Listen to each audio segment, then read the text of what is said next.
Okay, great. Yeah, super. Fantastic. Same room, huh? Same room. Your office? Mhm. Yeah. There's, yeah, beautiful. Is it also so hot in Prague? You're in Prague, right? Yeah, it's supposed to be even worse tomorrow. But I don't know how much. 30s. Boiling, huh?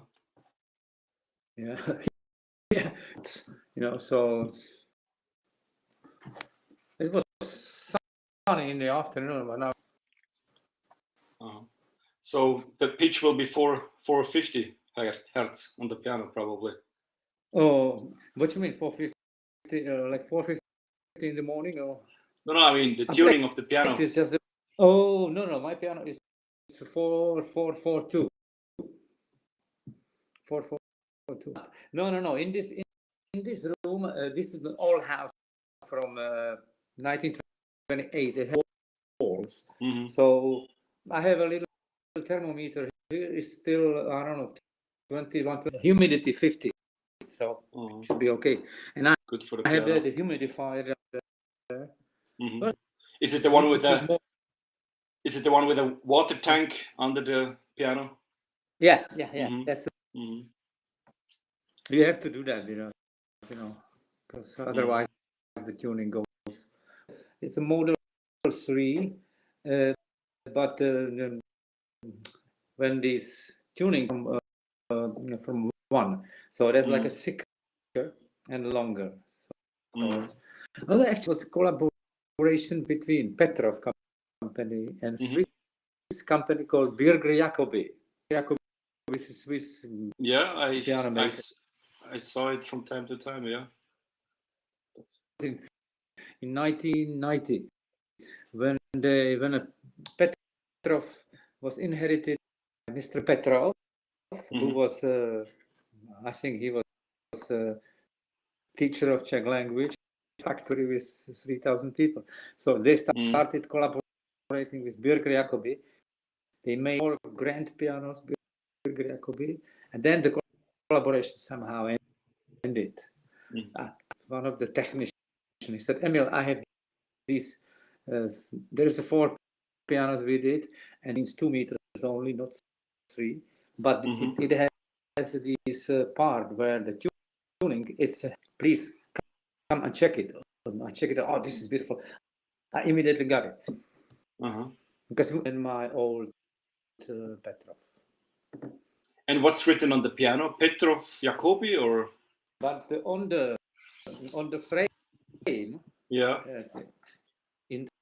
On the frame in Birger Jacobi. Okay. I can't see that. And then they took it away, but you can still.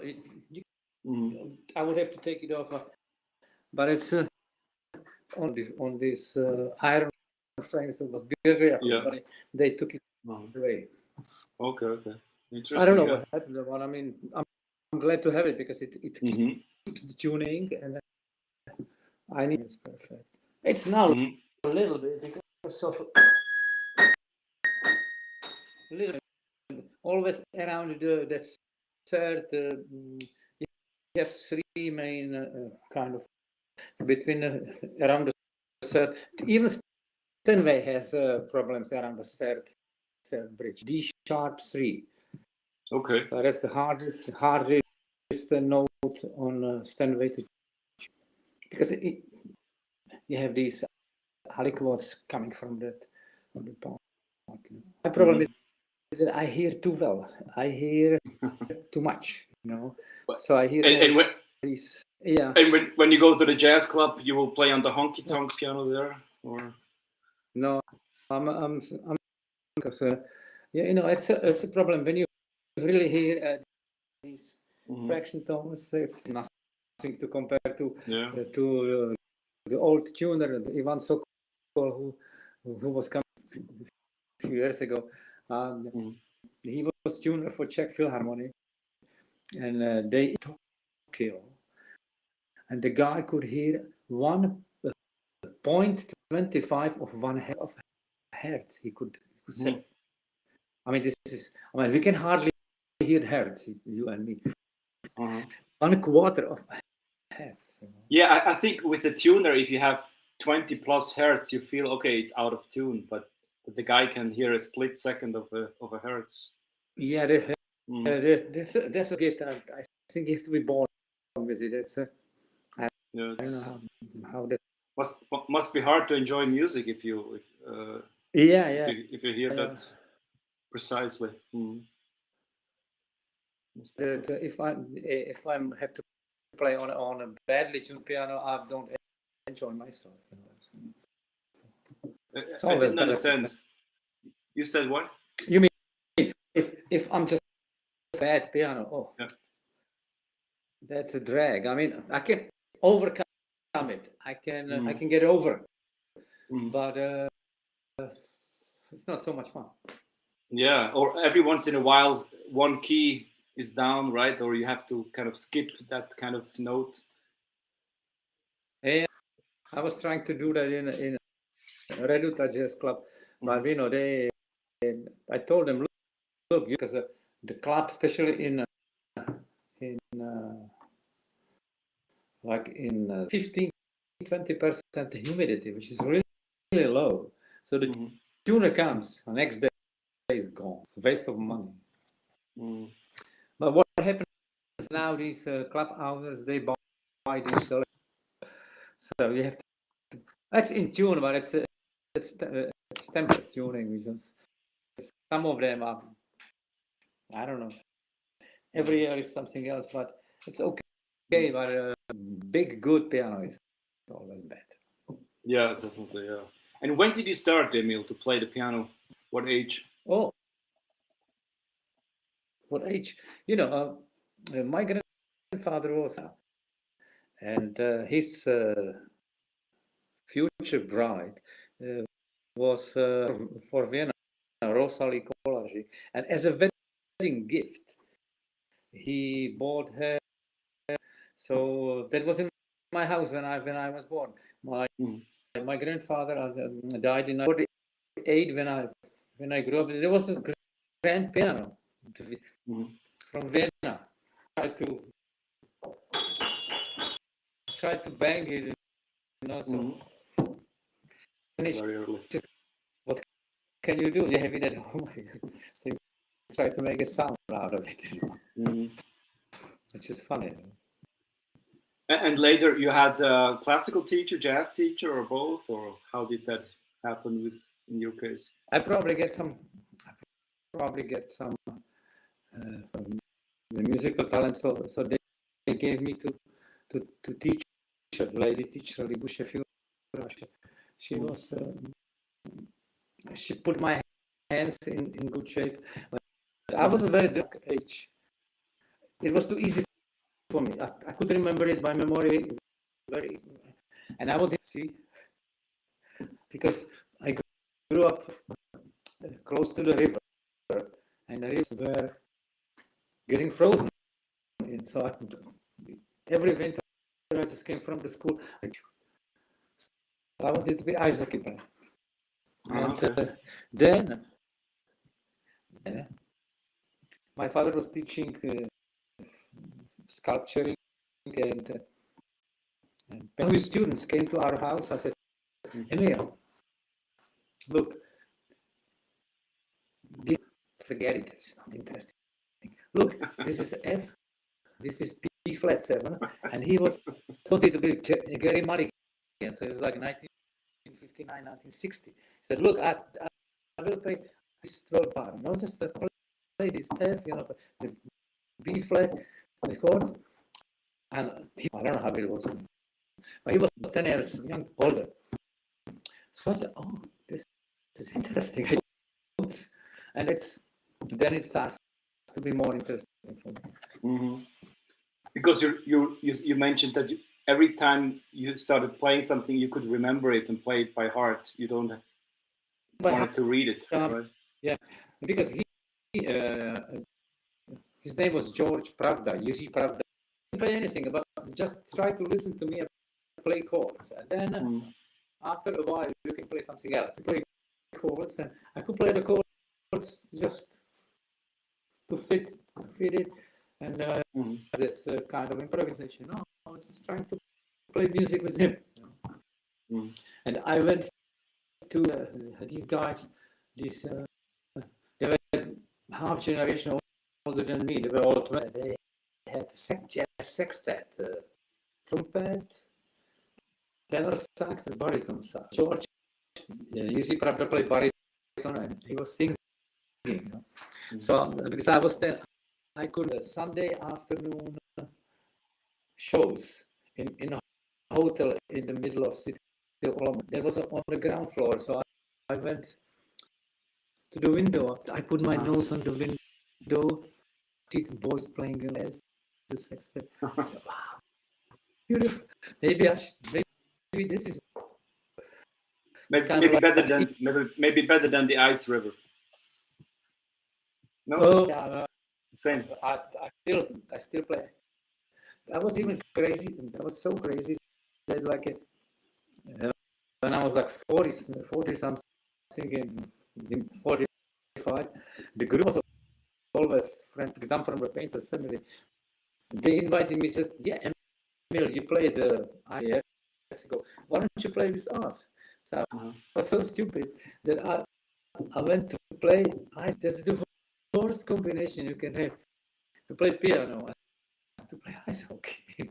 Yeah, not different muscles. So I know the muscles of whatever. Yeah. Then they hit me to the. So this, how do you call it? This bone here. Chest, maybe. Chest bone. And it was so painful that I stopped it. You know. But I go skating with my granddaughter in America. I went skating. Yeah, but no body check. So it will be the. No, just skating. And she was telling me, a friend of mine from school, how fast he skied. I said, let me show you how your grandpa can ski fast. When almost less people, so I make 3 rounds, really fast one. You know, and I nearly fall down in the corner because in America they have the corners more, and then I stretch my tendon. Classic example, because in 70 to try to really skate fast, total silliness, you know. But I can still skate fast. Yeah, I'm sure. I mean, you know, when I played ice hockey for school, they're always telling me, don't play with weak hands, not muscles on my hands. But I had strong legs, and I usually run away from anybody who wants to get. What a combination! Yeah, play the piano and the ice hockey. That's quite a. This a friend of mine here, Boris Urbanek, who is a quite good jazz rock piano player. He does always ask me, "Hey, come and play ice hockey with us." I said, no, not anymore. This time. Can you don't try to fool me? You know. Yeah. Can you try? Do you have headphones next to you somewhere? Because we have this noise again, and maybe it will disappear if you try to plug in something. Headphones, but I'm not sure if they are possible to connect it into. No, this is iPad. The iPad has probably one for the earphones. No, can be a headset or. Oh, it has a little one in here. Yeah, that's the one in here. I'm not sure if my headphones has the little jack. I can check. Can be from the smartphone, a headset if you have, or from a phone, or from a studio. Doesn't matter what it is. Let me have a look. Okay. I'll have a look. Let's try that. Okay. Please.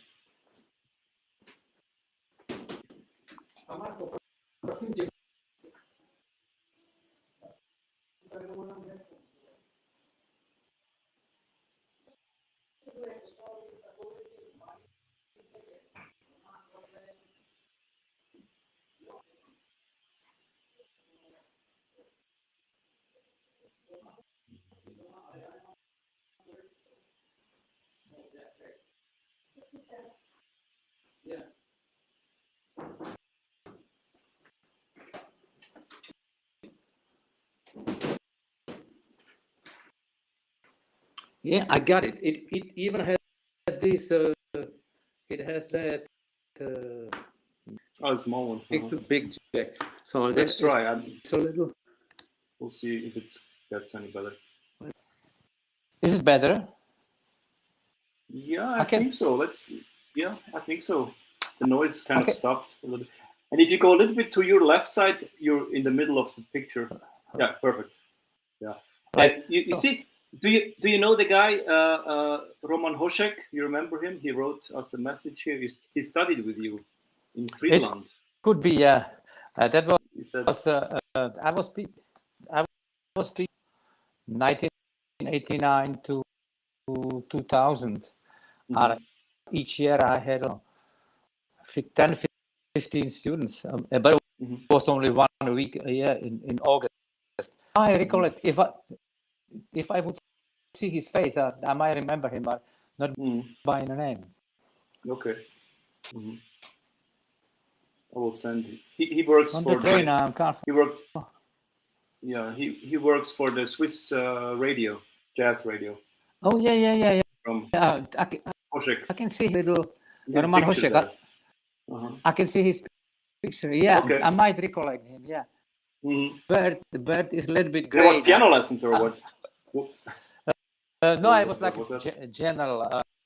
We used to have like, I don't know, 100 students, and we were 3 piano. We took the most advanced one because it's more fun.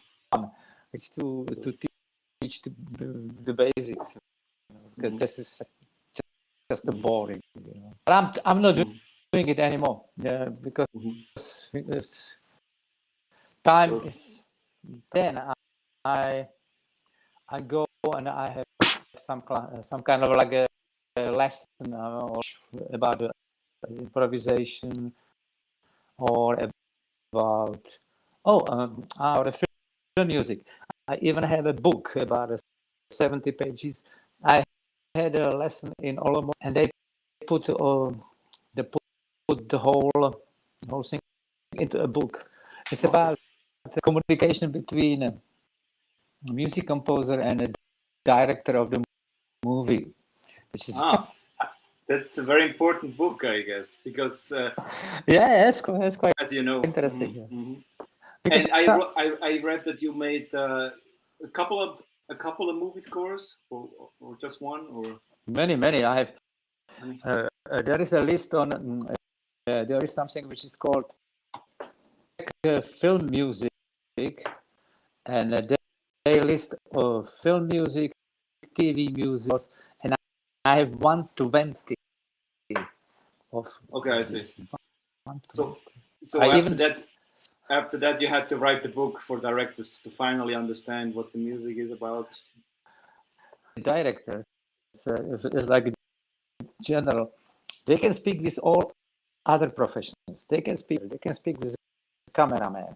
They can speak with artistic director. They can speak with the set director, the light. And usually they have no idea, and they don't teach them, of course.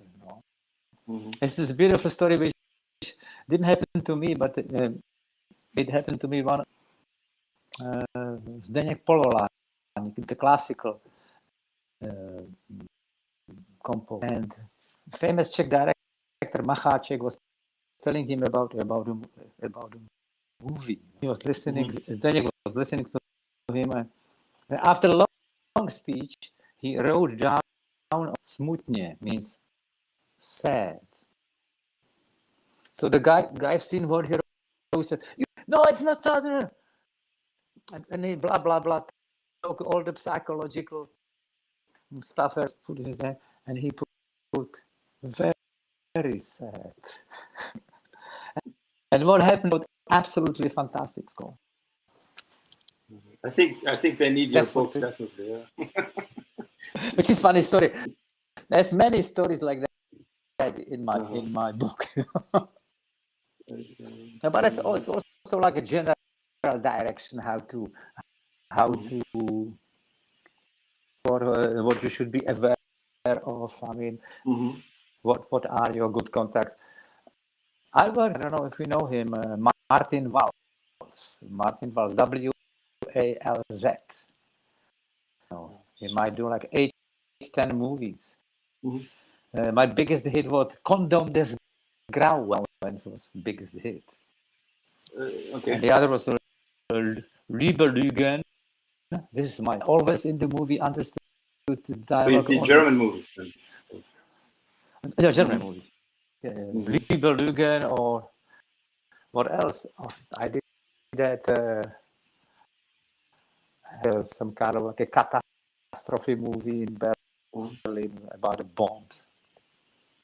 Many. And Condom was the most successful. It was. And there was some space for 20 years. Okay. Yeah, there was. It was in the 90s for music. A big orchestra, and I started with a huge orchestra. I didn't conduct. No, I only dared to conduct only like small groups up to 10. But with the classical musicians, you have to be very, very aware of every gesture. If you make a mistake of you, so. And was there some space for jazz in those movie scores? Very seldom. Very seldom. Classical music. But it was Italian, because it was a movie about a guy which are biting the man. So it was some kind of like a comedy. It was originally original comics. They made a movie. Okay. So not much. Can you tell some film music? Yeah. Sorry. I love film music. Yeah, beautiful. Yeah. I wanted to ask if you can tell us a bit something about the Czech Jazz Society. Czech Jazz Society. What is that? Well, Czech Jazz Society.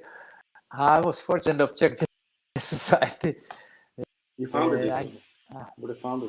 No, I didn't found it. No. 80s.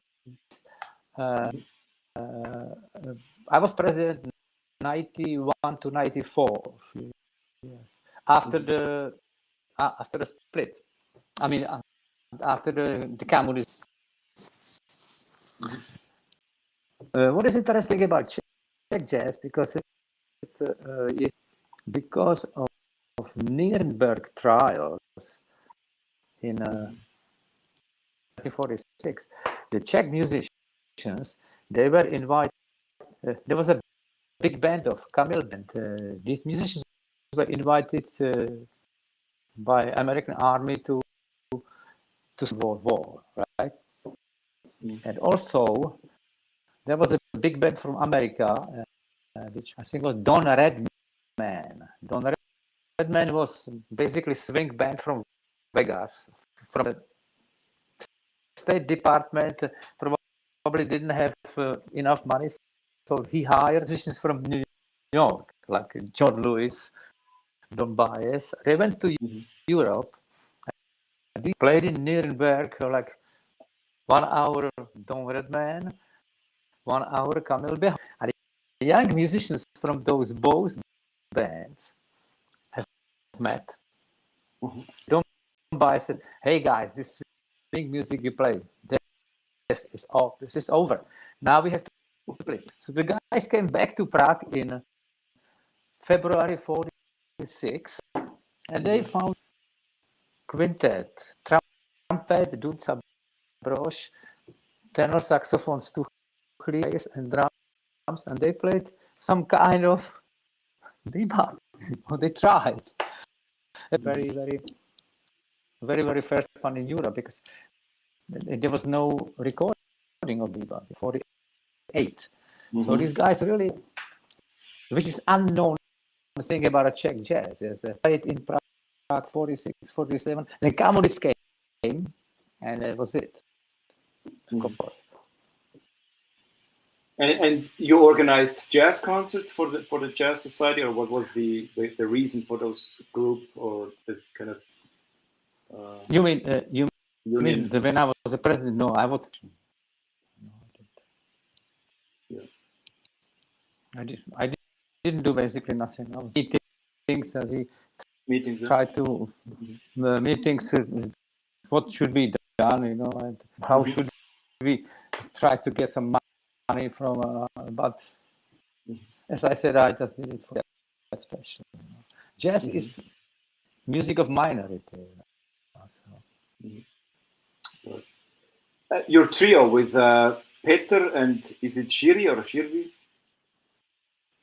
Jiří Stevin, George, like George Mraz, tak máš Jiří. Okay. Stevin, Jiří Stevin is son of Jiří Stevin, flautist, Stevin senior.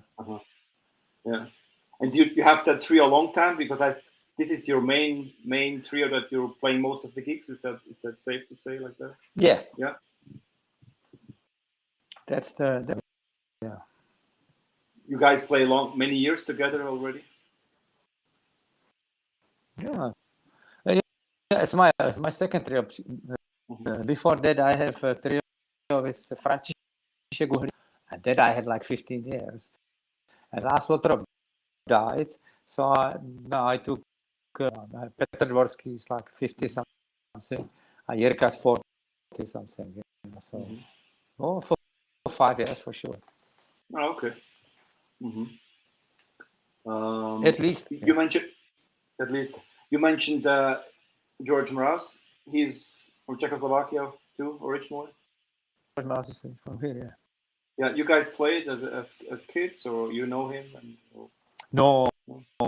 George is only 4 years older than me, but he was playing with this I played. It was Karel Velebný. Karel Velebný is a very important figure in Czech.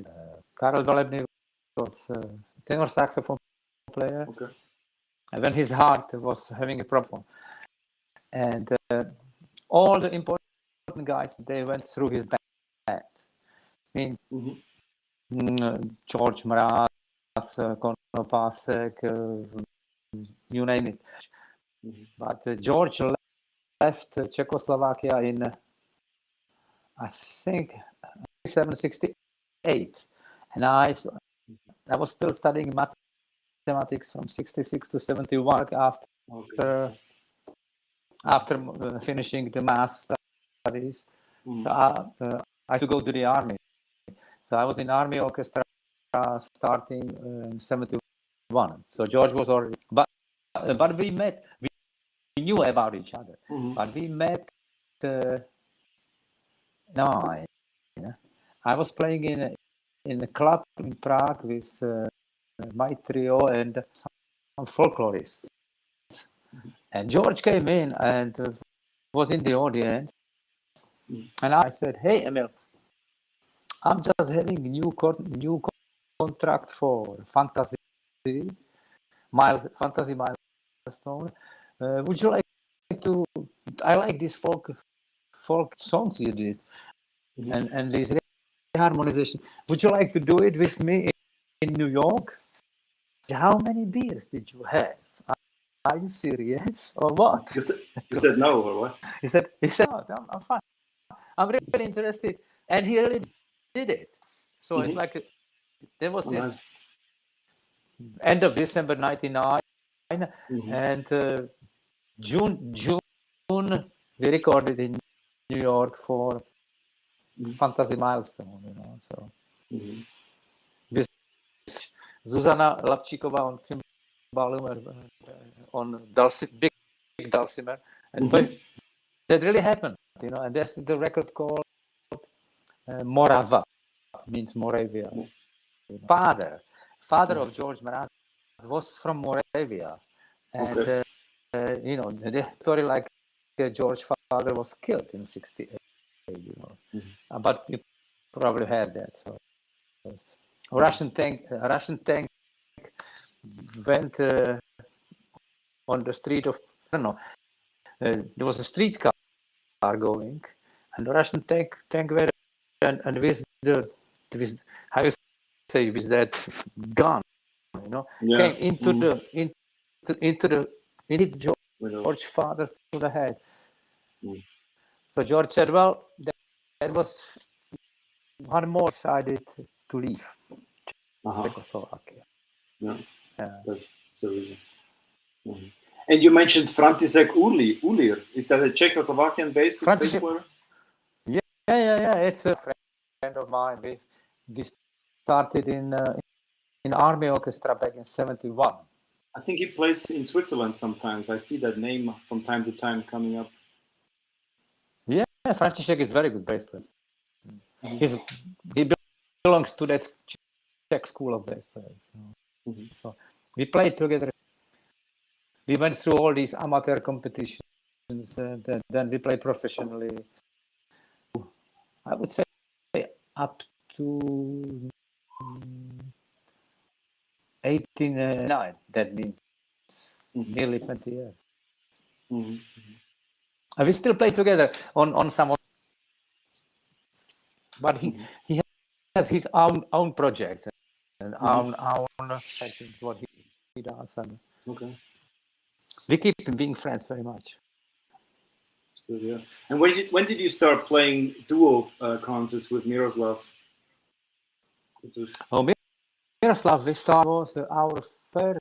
The gig was, I think it was 2015. I was to play London Jazz Festival in November to George Mraz. And George, I don't know what happened, but he told me in the summer that I have something else. Maybe he had a long tour with Hank Jones. So I said, well, what can I do? And all of us, I mean, without trying, happened to be in Prague and played solo concert for President Klaus. Concert, because I met him before. I said, hey, Miroslav, I was to play in. Would you like to do it with me? Because George said, of course. So then I think John Cummings was the director of the festival at the time. It was like that. And Miroslav manager Ilse Weinmann, she offered that we play in some festival in Romania, Sibiu. Or gig in London was like a third. And throughout the years we played here in Bilbao Festival in Germany. Bonn, before the COVID, we did a duo in Bonn. It was one of the best concerts. In Beethoven Halle, or where you guys played? Yeah, no, it was in some kind of. It was like a huge interior of the bank, and it was in Bonn. No, Beethoven, no, it wasn't Beethoven Halle. It was some kind of bank, you know. Okay. Which was you know, some of these banks has these inner space is huge. 800 people over there. Good acoustic. It's good acoustic. Yeah. If you put Miroslav Vitoš and Viklický in Bonn 2009, one or two songs is there. It's very well filmed. It's details on Miroslav hands, a detail on. So I was hoping we have more gigs, and all of a sudden COVID came. Yes, was. That's what it was. Yeah, that's what it was. It was like that. And what about the jazz clubs in Prague? They survived the COVID era so far? The Agartha, Jazz Dog, all those kind of places? They survived. Yeah.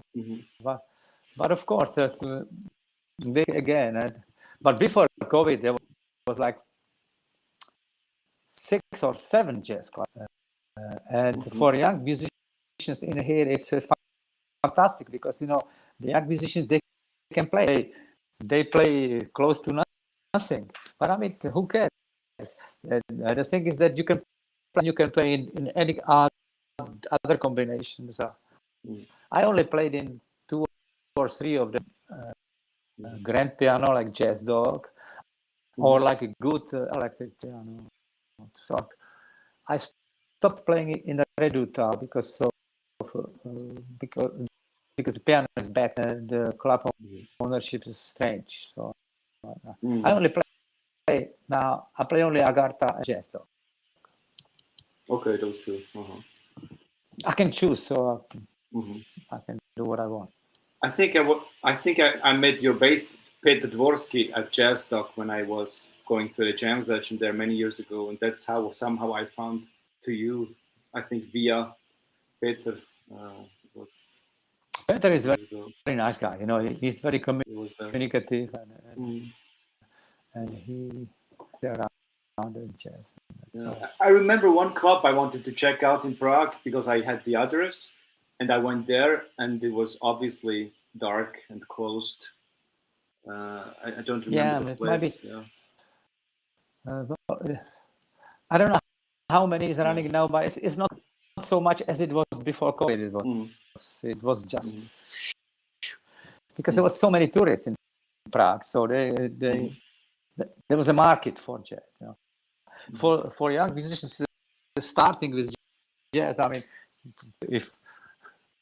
when I was in Australia and like in Sydney, and Prague has 1.5 million, so we had 7 jazz clubs. So that's a big difference.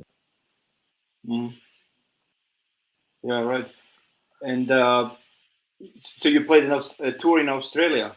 I was playing there with John Mackey, who is a saxophone player, and Miroslav Bukovsky, who is Czech trumpet of the Australian jazz. He left there in '68, so he's there for. I have a CD from Australia recorded by ABC Radio. It's called just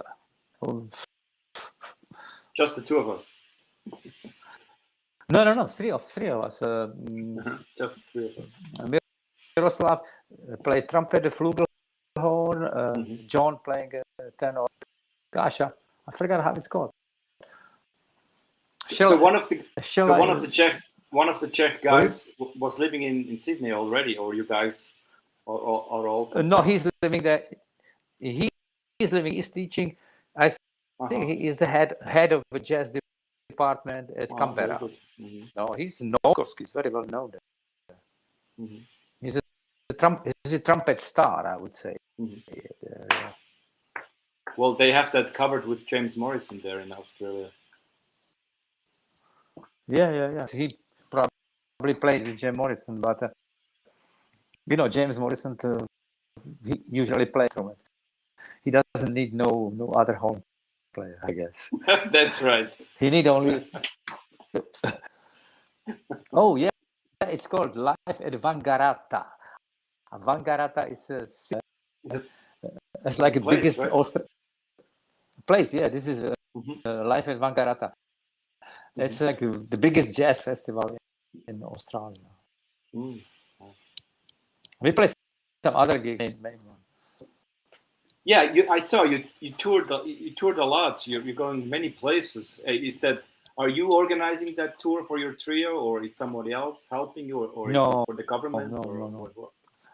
I'm just trying to. Whoever offers me, so I'm saying, okay, yes, I do it. Also, that's a problem. I'm too old for that. I see it for me. Or managers like Miroslav Vitovic manager. She's good. Well, and my last kind of question is, when we did the sound check, you mentioned Pro Tools 11, and my question is, were you always into not only playing music but also composing music, learning how to record? Was that always something that was interesting to you? Always. Since I started to play, or even I went to study mathematics. mathematics. I wanted to study composition. That's a long story, but make it short. First, look at the example of your uncle.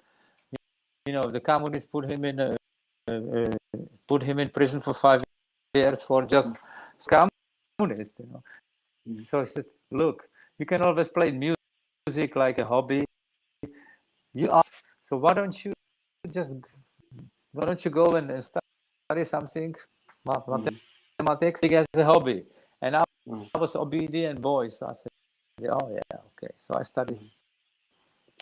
My aim was to go to study composition. So I wrote some very, very complicated compositions. You know, parts. We didn't talk about the clarinet concerto that you sent me once. Also, yeah, that was. So, yeah. But this much later, I started very modern. I was like all that very modern stuff. The more crazy, the better. You know, the mathematics. When I was finishing my math studies, I was very interested in. So, you know, there is a certain number of 12-tone rows.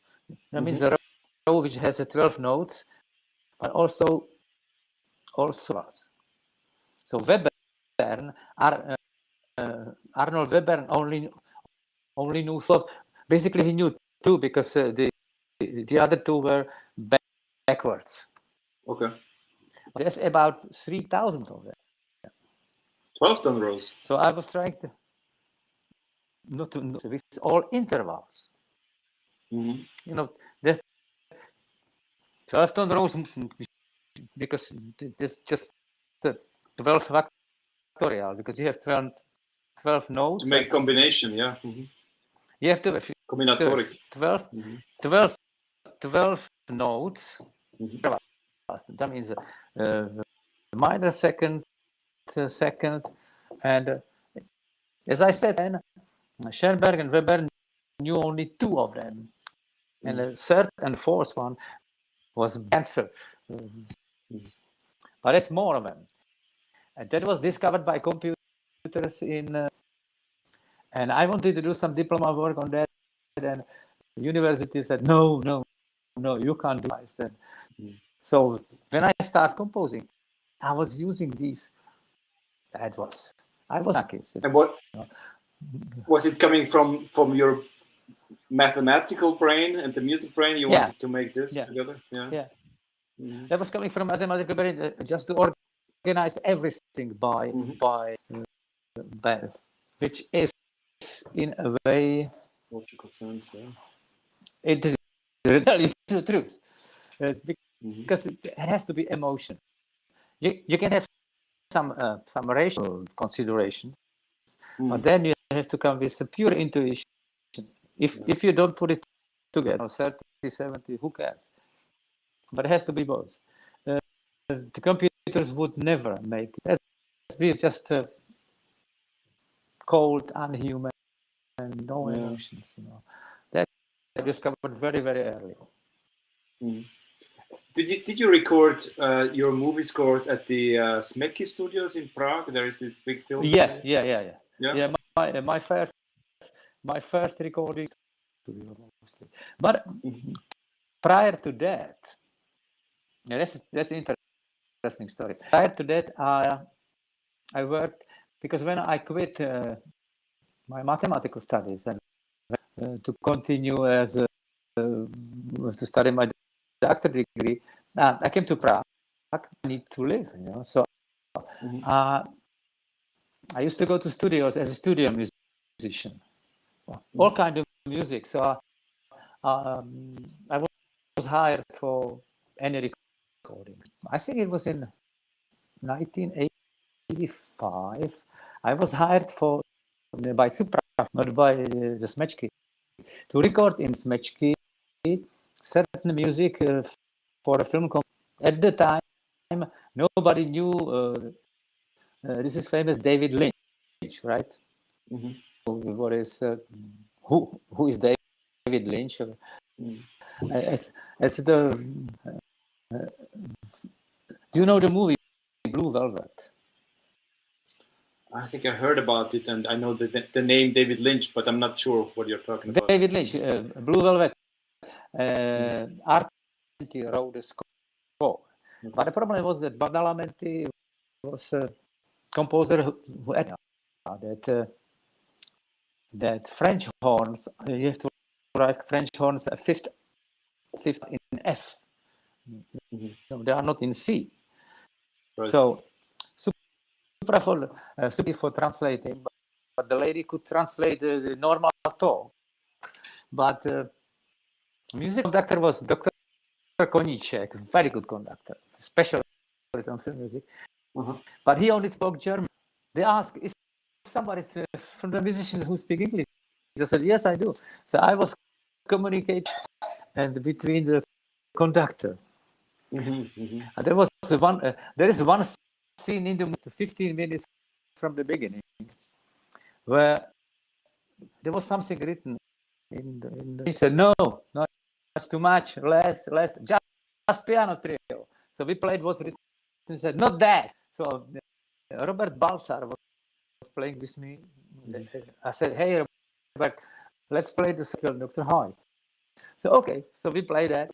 It's in the movie. It's about 45 seconds. And I was paid fantastic $15 for that.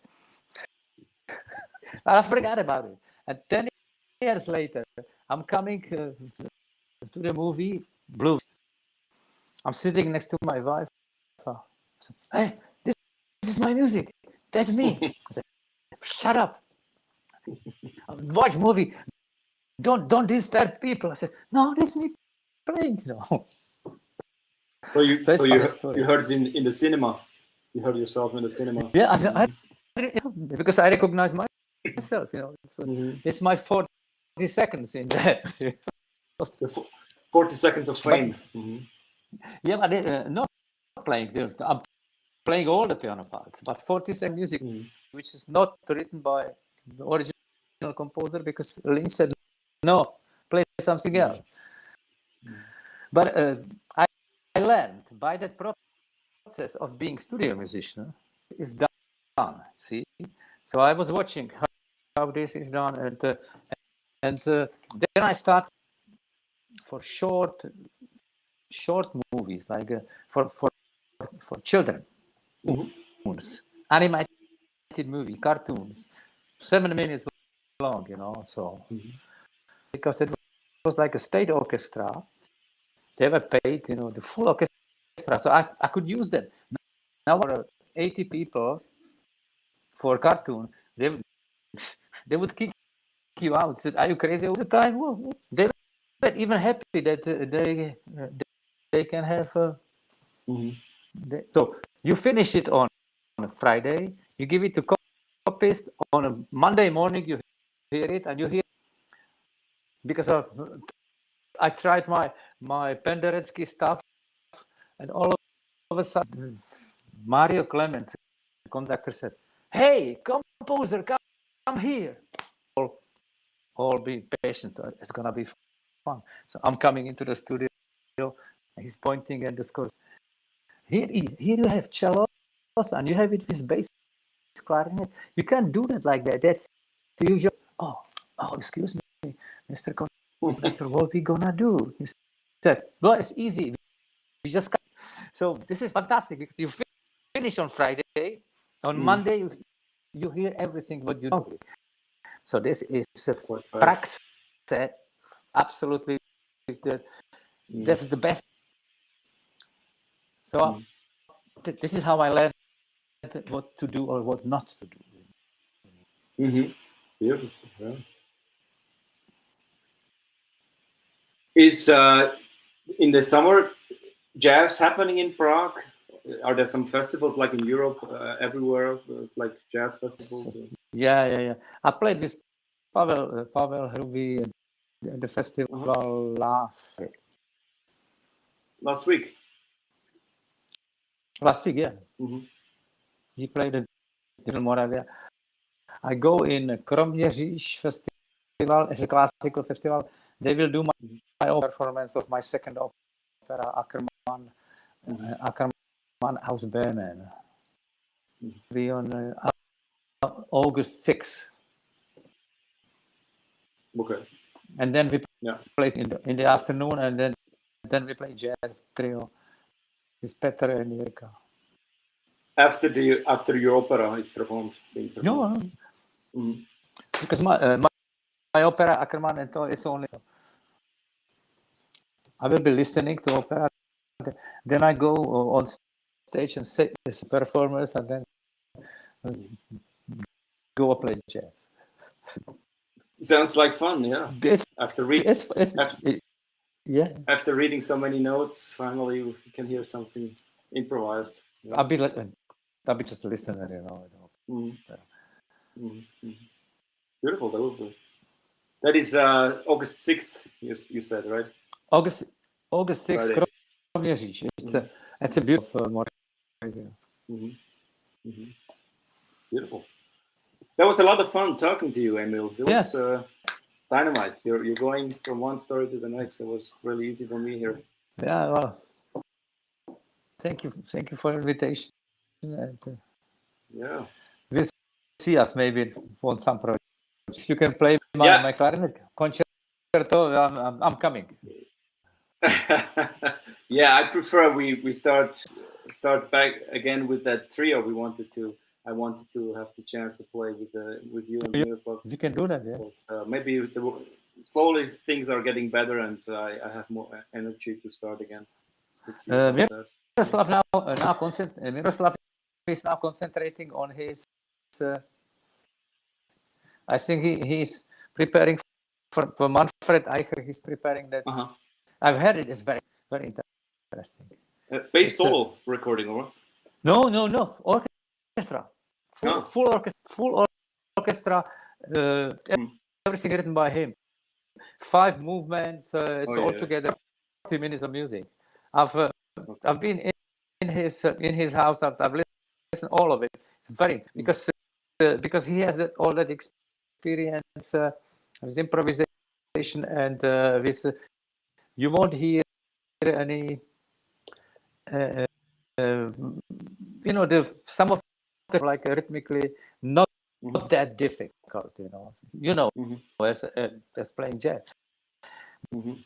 It's improvised with samples, with his samples on. So copy it into the parts and then take some good orchestra to try to play. The written scores would not be easy, but it sounds perfect.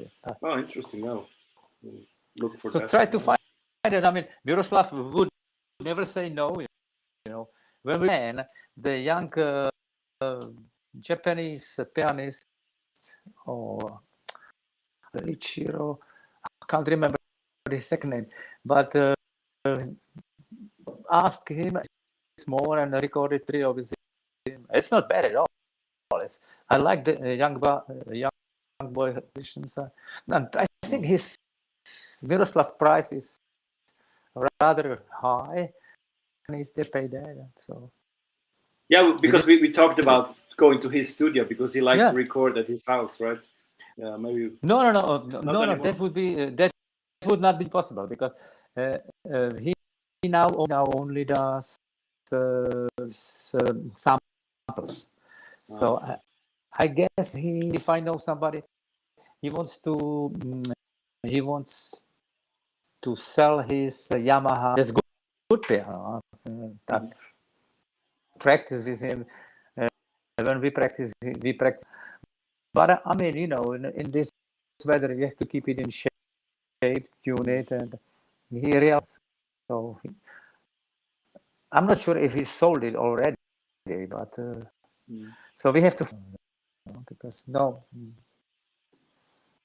he's very specific on recording. It's Miroslav. Right. That's okay. You will see. You will see. Yeah, right. Yeah. Well, thank you so much, Emil. I hope I will see you in real life. I really enjoyed talking to you, and Yeah, wish yeah. you The same with me. wish you a good week. Yeah, I'm glad to hear I that. wish you all the best, some nice gigs, some nice practicing, and thanks for the invitation. My pleasure, Emil. See you. Okay, see you. Bye-bye. Bye-bye. Goodbye, Emil.